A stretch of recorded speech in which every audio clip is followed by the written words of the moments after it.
Hello, everybody, and welcome to episode 5 of our Achieving the Vision series. My name is Alyssa Silva, and I'll be your facilitator today. As always, this series focuses on key takeaways from some of the best presentations at our Tour to Shared Vision event. And today we're discussing the importance of enhancing education, success, and workplace readiness through mentorship. Today we're joined by 3 lovely guests. We have Keith, Aaron, and Aneesa. So thank you guys all for joining us today and taking the time to be here. Before we start, I'd love to do some quick intros just to give us a brief background into your position that you hold and anything else you'd like to share.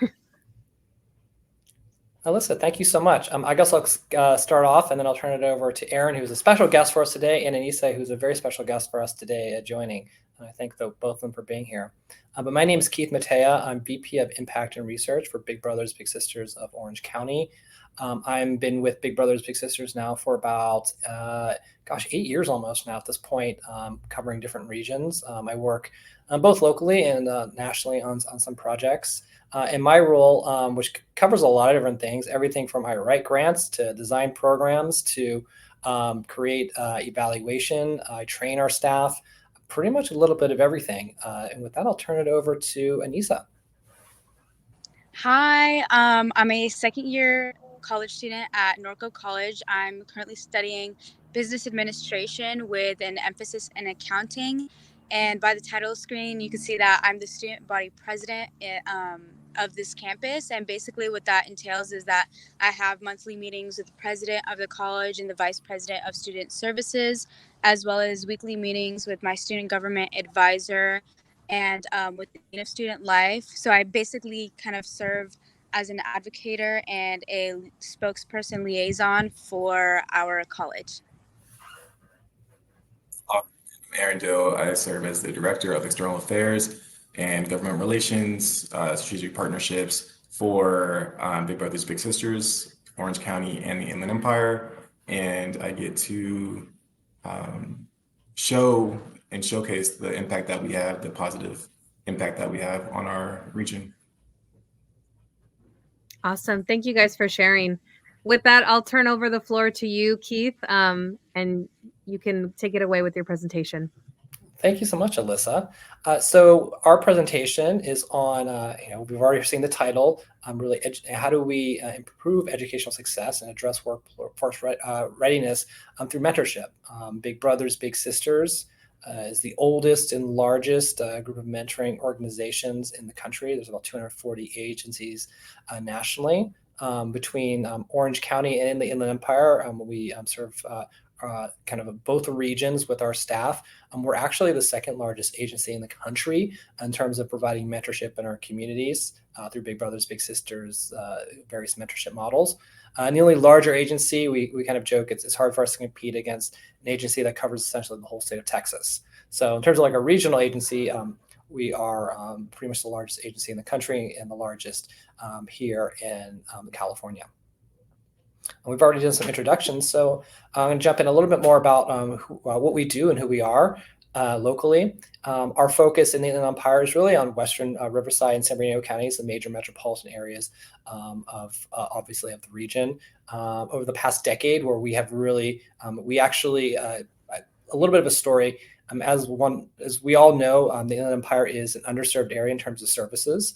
About 10 years ago, it was recognized that the current way in which Big Brothers Big Sisters agencies were trying to serve a region, which was really based out of both Los Angeles and Orange County, were not really effective. So 10 years ago, we thought, what does it mean to actually build out a new agency in the Empire? So we've been very effective in that regards. We've served over 5,600 youth with mentorship, mostly with one-to-one mentorship over the past decade.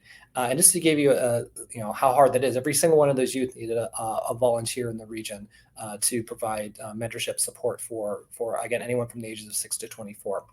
And that's more youth that actually been serving a lot of metro areas. So in this past year, our agency has served more youth than Los Angeles, Bay Area, which covers obviously San Francisco, Oakland, the whole metro area, and San Diego. So actually, just by itself, the Inland Empire part of our agency serve more than really any other agency in the county or in the state other than Orange County. Who we serve, I think, really reflects the region, mostly Latino, and a pretty even mix across ages. You'll see right now, only 10% of the youth we serve are 18 plus. And that's because it's only been in the last couple of years here in the Empire where we've really started to intentionally build up programs to serve post-secondary students. It's something that we've worked on for a while. And we're rapidly growing. It's actually the most rapidly growing part of of our client services for our agency. And it's an area that we see a lot of growth and a lot of need, but particularly with community college students and providing additional resources and support for them. And then, we just throw out there, who are our, kind of youth in our program. About half live in single parent households, so a lot of mix in terms of household, how people live. But a lot of our youth live in sort of underserved neighborhoods. A significant number live in poverty. So we do really try to target serving populations that need our support the most.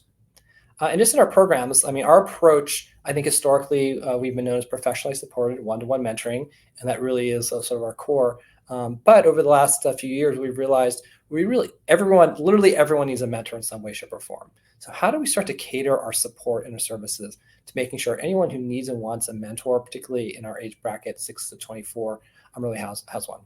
So because of that, we have our traditional community-based program, which evidence-based program for getting youth into graduate high school, into post-secondary careers. Lots of research to support that work, and we are very proud of it being probably the best evidence-based mentoring program in the United States. We also have a high school-based program, which we're very proud of, where we work with elementary school students. We match them. We train and support high school students to be mentors in that program. And then we also have a program we're talking about today, which is our workplace mentoring, where we go to corporations and other employers, or colleges including that, and have them work with community college students. And we also, while our focus is on post-secondary, we have a few high school programs as well, where we provide workplace mentoring support. So after all of that, I am going to throw out this question, but I'm not the best person to answer this. So I'm going to turn this over to Aneesa. And Aneesa, what do you think post-secondary students need most to thrive?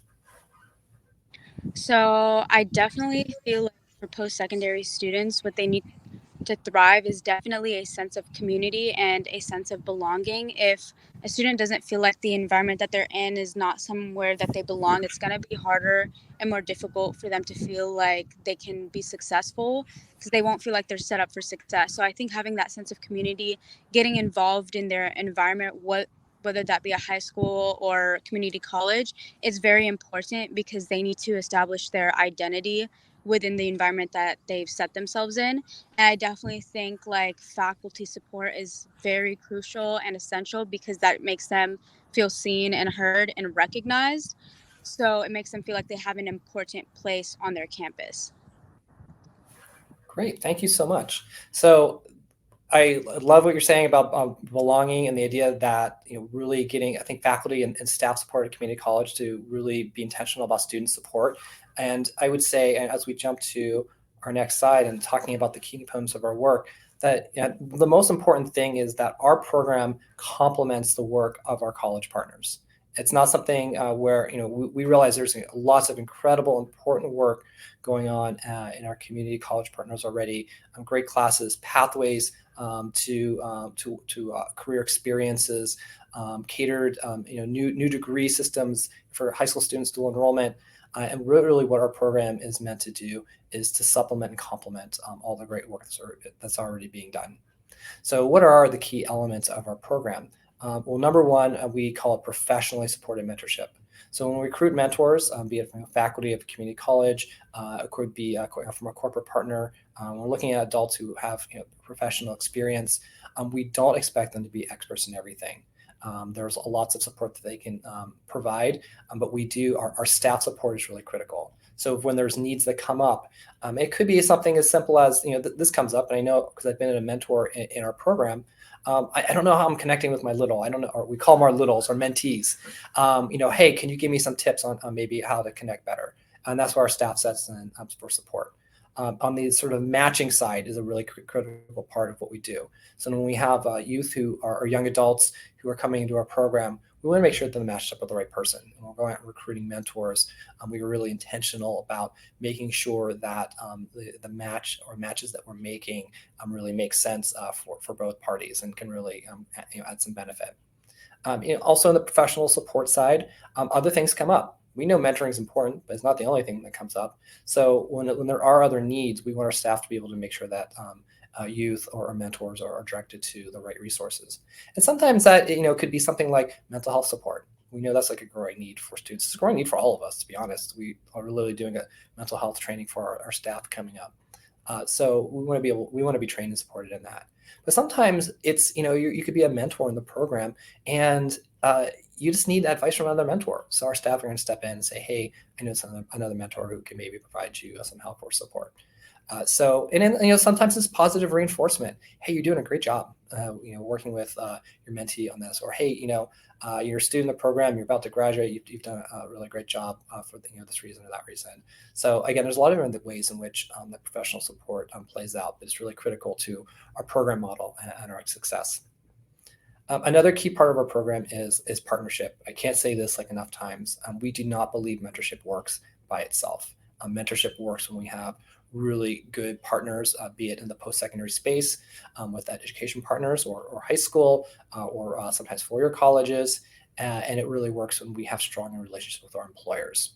So we invest a lot of time and energy to working with local employers and people who have experience and can give advice to students to make sure that they feel that they can contribute, that their staff who are volunteering for this work can really contribute. And it's really critical that, again, we have those partnerships. It's also true, we put in here community colleges and employers, but when you're talking about wraparound services too. So we are well aware that there's lots of needs.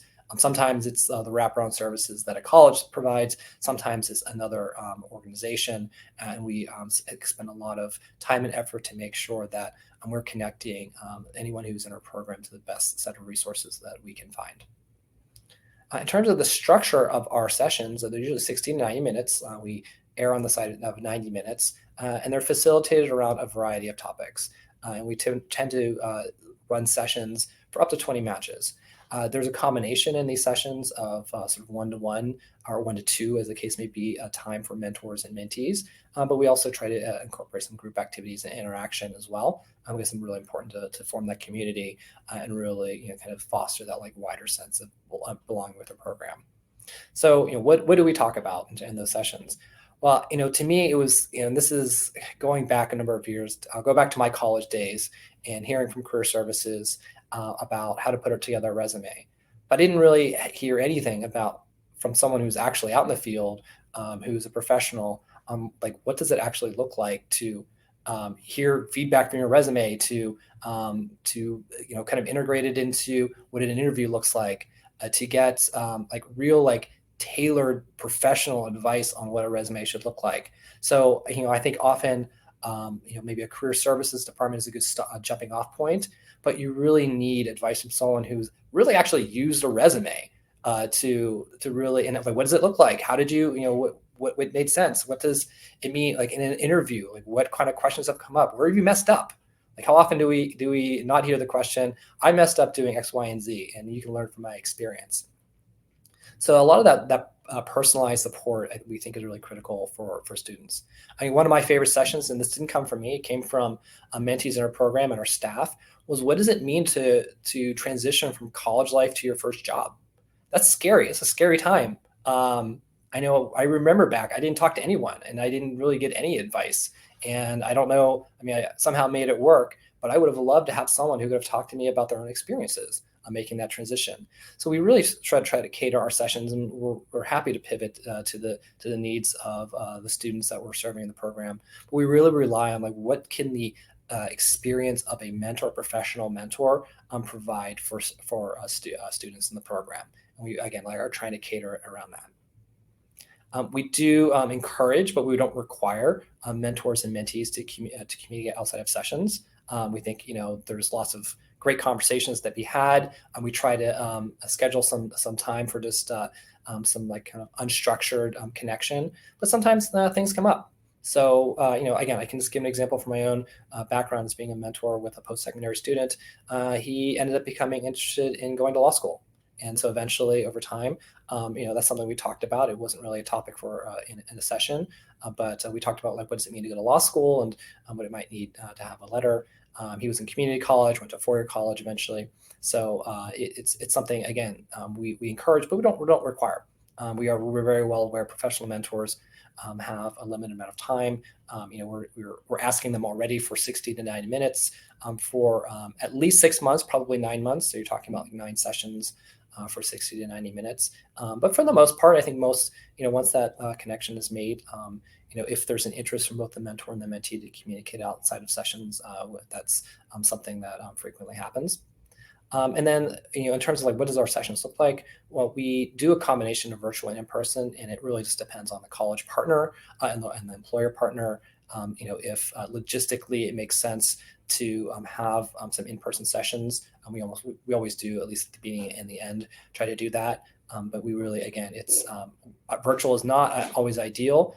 Sometimes it is. Sometimes this is easier for students to participate, and it's easier for employers to participate. But we do leave it open to have some combination of the two, and we develop our sessions around the kind of facilitation around both in-person and virtual.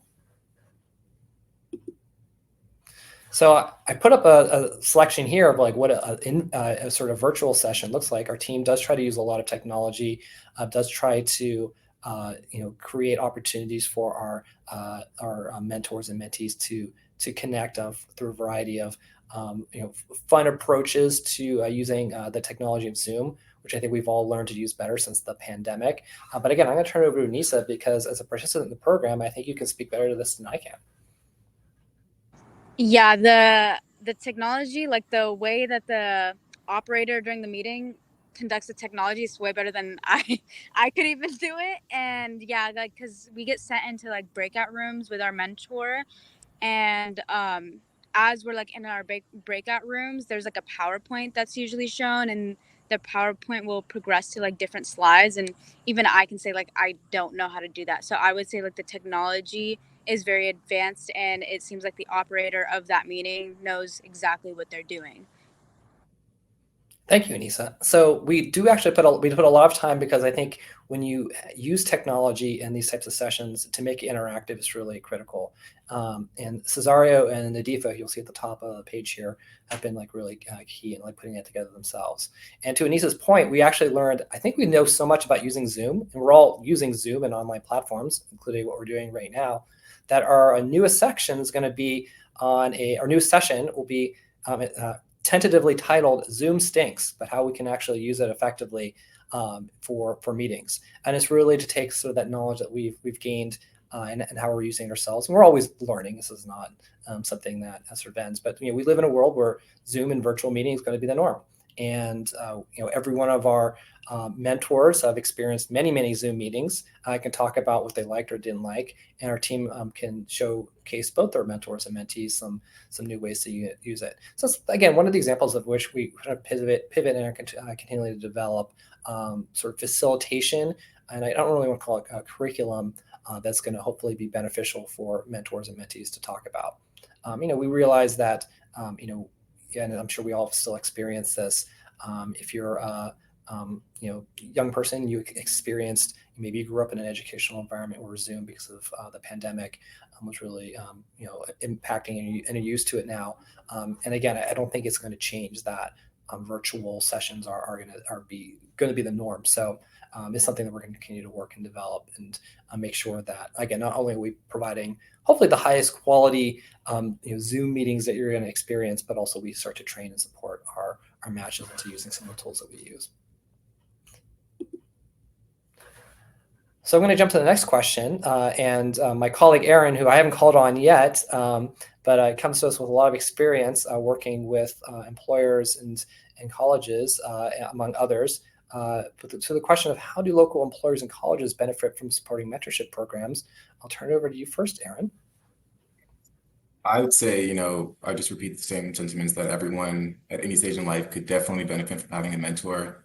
And I think Aneesa did mention the importance of like a community and having a belonging. That's vital. But post-pandemic, especially, the world is slowly relearning how to create community, using new technology like Zoom and other areas. But having someone present to give you that support and encouragement makes the world of difference to the mentees and our littles. Mentorship provides exposure to different walks of life and ideas that you just, would never see. And it's commonly said that experience is the best teacher. Youth are entering the workforce by the masses. And if you're anything like me, if you're anything like Keith, you just aren't prepared. Personally, when I graduated from college, I had no soft skills. I had no conflict resolution skills. No one ever told me that emails had a specific format in the workplace. So for me, I relied heavily on my mentors and their experience. And mentorship kind of bridges that gap between our local employers and our students. Well, thank you so much, Aaron. Aaron, let's say you like as soon as you said the thing about emails, it like took me back to when I graduated college and had literally no idea how do you send like professional email out. Kind of gave me a like moment of like I don't know, a flashback, and not a positive one necessarily, but it's something you can learn from other people for sure.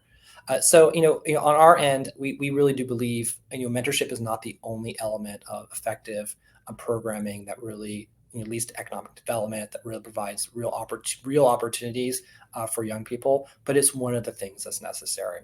So our general overall strategy, it's really important that students and young adults are given an opportunity to at least understand like what jobs and careers are out there, because frequently they don't.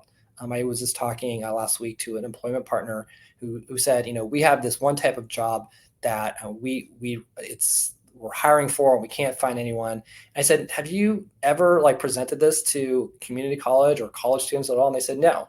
Like, well, your first step to getting young people to know like, hey, this is a good career opportunity is to actually talk to students. So we realize that's like one really important step that frequently kind of gets overlooked.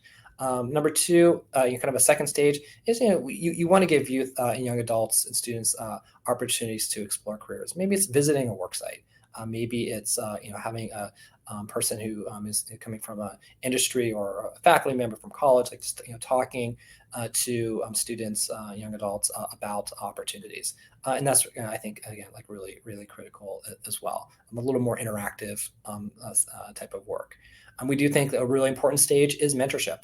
So okay, you're interested, you learned about a career, you get a little more in-depth exploration about something. Now you're like, what? Now I want some more like personalized support. And that's where like our program really steps in. So it's really providing someone who can like work with you for most of an academic year and kind of talk to you about like opportunities in your wider career in general. Because again, to Aaron's point, we all need mentors in one way, shape, or form, particularly like early in our career exploration journeys.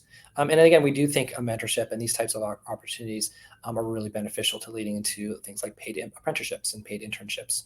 So it is again like a full cycle of being part of like a wider ecosystem, and that's really how we think about our mentoring program. So it's throwing up here, how we present it. So thinking like, okay, how do we go out and talk to something like someone like Norco College about our work? This is kind of how we talk about it. So we give a little overview of and what the program is going to be, not in too much detail. We sort of lay out the sessions. We talk about here this particular program was with a Norco faculty, which is like in one of the ways in which we do the program. So we do talk about, hey, you get a chance to mentor. For sure, like professional mentorship is really critical for students, but it's also a chance for you to connect with colleagues who maybe you wouldn't connect with otherwise. That's an important part. I think that's been when you hear back from the organizations that provide mentors. That's actually one of the things that people like the most. They don't get an opportunity sometimes to do that. So we want to make sure the experience is obviously very positive for the mentee, but it's also a really positive, beneficial experience for the mentor. I would say this is like as a general rule, I feel like we know our program is successful when a mentor is willing to say, I think I got more of this experience than my mentee, which may not be true, but like that's kind of like my like shorthand measure for success. And then again, with our professional support, we don't just say, hey, you're going to mentor a young person, good luck. We really do like walk them through and provide that additional support, which we I think have learned over many years is really critical for sort of an improved and enhanced mentoring experience that we do with Big Brothers Big Sisters in all of our programming.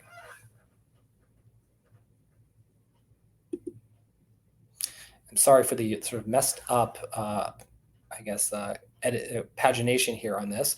So I'll read a little bit. So when we think about like the bigger picture, and I actually like to end on this as opposed to like starting this, because we really think of what we do in sort of the model that we use is around advancing equity. And so what does that mean? Well, we have, I don't think I put up here, but I really rely on research from the Brookings Institute, which is also advising the state on this work as well. And really kind of three elements to, if you're going to advance equity through work-based learning, what does that actually mean? So, positive relationships with adults. Obviously, that's the key to mentoring. So right off the bat, that's, again, number one thing that you need for work-based learning that's effective is, again, if it could be with a mentor, teacher, supervisor, that you're really like learning not just how to have a mentor, but what are the skills that you're gaining out of our program so that, you can go out and work with more people who are going to be that positive, who are going to have that positive relationship with you. I'm going to actually leave social capital to the end. That's my favorite. We also do the work experience that have hands-on learning. So we've talked a little mostly here about opportunities to learn about skills like interviewing and resumes. But we want students to also learn like firsthand, like what does it mean to work in various jobs. So that's part of what we integrate in as well. And then outside the program, beyond the program, we're really setting them up to continue to have those like, hands-on learning experiences. And I'm leaving social capital to the end because it's my most favorite. And I think the research points that this is like the real key if we're going to, advance. I think of like advancing equity in line with advancing social and economic mobility, like really providing real opportunities for young people to move forward in this world. And social capital is really key to that. So it's the network of people that you develop and grow, because that's how we all move forward with our careers. And that's, I think, what the research has pinpointed. If you have a wider network, you're going to do better. And if you don't have a wide network, it's very difficult to thrive with a career. So, again, we think of having a mentor as one step, but are you building like the knowledge, skills, and abilities to continue to grow your social network and your social capital? And we really think this program is key to doing that. And we more and more are going to be talking about that with the work. And I think the more in which, as a community in the Inland Empire, that we can think about how do we expand the social capital of the young students that we're trying to serve, the better off we're going to be as a region. So I'm going to just end on a note here. I know we're running a little long. For anyone who's watching this, I always like to end with a little optimistic closure. Thinking about what you heard and learned today from myself and my fellow esteemed speakers, I just want you to complete the sentence for yourself. I am curious to learn more about. And after you take a moment to think about that, I know this is being recorded. If you have any questions about this program, please feel to reach out to me. My email is kmataya@iebigs.org. So kmataya@iebigs.org. And if you're curious about anything, sorry, my lights just went off, we'd be happy to answer questions of our program and how we can provide more youth in the Empire with positive and effective mentoring experiences. Awesome. Thank you so much. Just a couple questions just to, debrief after your presentation. What advice would you give to individuals who are interested in becoming a mentor?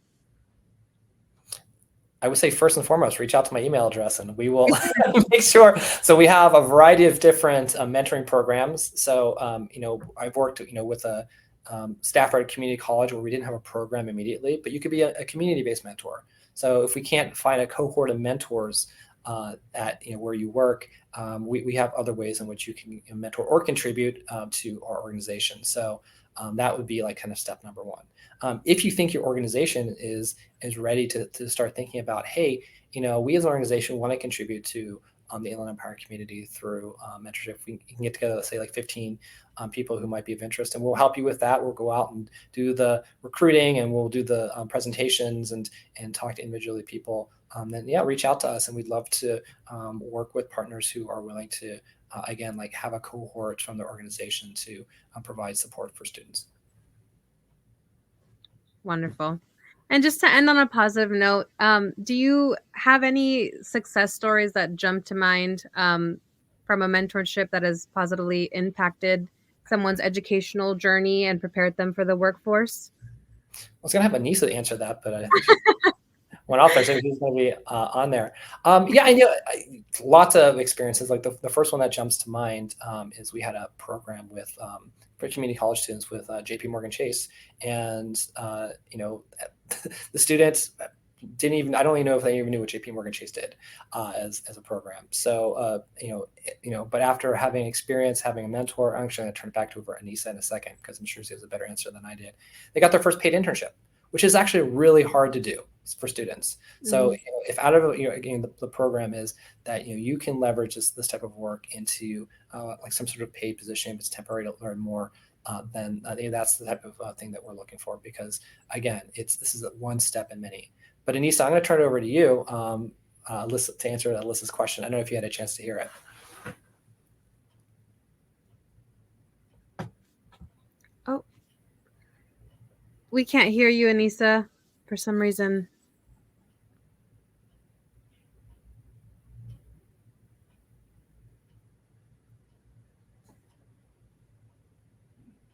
Oh, no.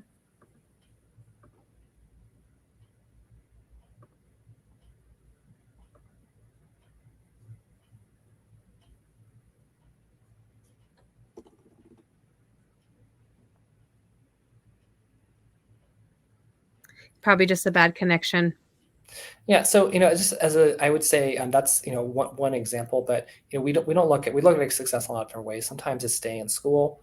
Sometimes it's getting like a paid internship position. Sometimes it's just learning that maybe this is not the career for you. Maybe you thought like, hey, I want to do X, Y, or Z, and you're going to learn something different. I think one of the most important things for students to learn is your career exploration is not always about finding the right thing. Is knowing what things you don't want to do too. Yeah, that's great. That's great advice and great things to hear from all of you. Thank you so much again for jumping on and taking the time to do this presentation today. We appreciate it. Well, thank you, Alyssa, for inviting us. And again, we appreciate anyone in your audience reaching out to us to talk about, again, how we can expand mentorship in the Inland Empire.